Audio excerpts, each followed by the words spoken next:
कि उसमें वो कहना क्या चाह रहा है, क्वेश्चन हमसे पूछ क्या रहा है, तो उसी तरह का हम रास्ता पकड़ते हैं।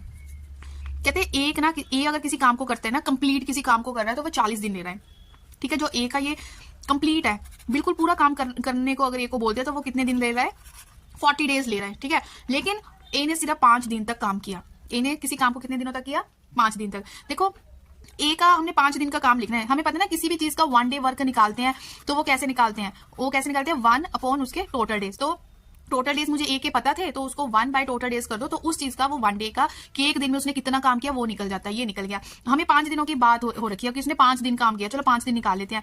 ए का 5 डे वर्क, ए ने 5 दिनों में कितना काम किया, जितना एक दिन में काम किया ना उसको कर दो 5 से मल्टीप्लाई, तो यहां से उसका 1/8 जो निकला उसके 5 दिन का काम निकल गया, ठीक है। यहां तक आई होप आपको समझ आ गया होगा कि ए का 5 दिन तक हम क्यों गए, क्योंकि ये क्वेश्चन की डिमांड थी। उसके बाद ना बी ने उसको जो बचा हुआ काम था ना, बी ने उसको 21 दिन में खत्म किया। पहले हम बचा हुआ काम निकाल लेते हैं, लेफ्ट वर्क। हमेशा याद रखना है जब भी टोटल काम है, अगर परसेंटेज की बात हो रही है तो 100% लेके चलना है, अदरवाइज जो टोटल काम होता है उसकी वैल्यू होती है 1, ठीक है।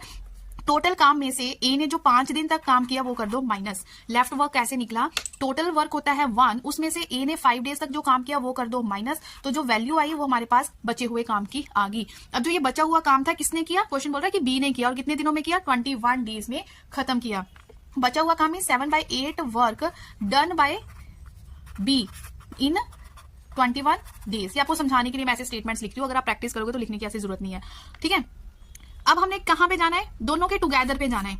मेन जो निकालना है ना वो साइड को लिख लो, ए बी का टुगेदर वर्क निकालना है कि इकट्ठे अगर दोनों काम करते तो कितने दिनों में करते। तो अभी मैंने आपके साथ एक शॉर्ट ट्रिक डिस्कस किया कि कभी भी ए बी के टुगेदर पे जाना हो तो वो ये होता है A B upon A plus B, मतलब ए का टोटल वर्क बी का टोटल वर्क, ठीक है। देखो ए का तो मुझे टोटल वर्क पता है कि टोटल काम वो 40 डेज में करता है, लेकिन बी का भी तक मुझे नहीं पता। बी का मुझे सिर्फ इतना पता है कि 7/8 वर्क वो कितने दिनों में करता है।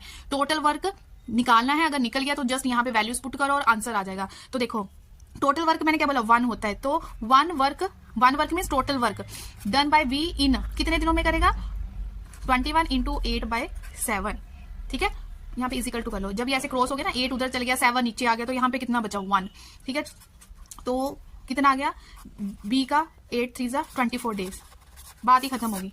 ए का गिवन था, बी का हमने छोटे छोटे हिंट्स जो दे रखे थे वैसे करते रहे, तो बी का भी टोटल वर्क निकल गया कि 24 दिन में काम खत्म किया बी ने। अब दोनों की वैल्यूज पुट कर दो, ए की 40, बी की होगी 24, तो यहाँ पे आ गया 64। तो इसको करो आप सॉल्व करने के बाद आपका आंसर आएगा, आप ये कैलकुलेशन करके देख ले, सॉल्व करने के बाद हमारे पास कितना आ रहा है, 15 डेज आ रहे हैं।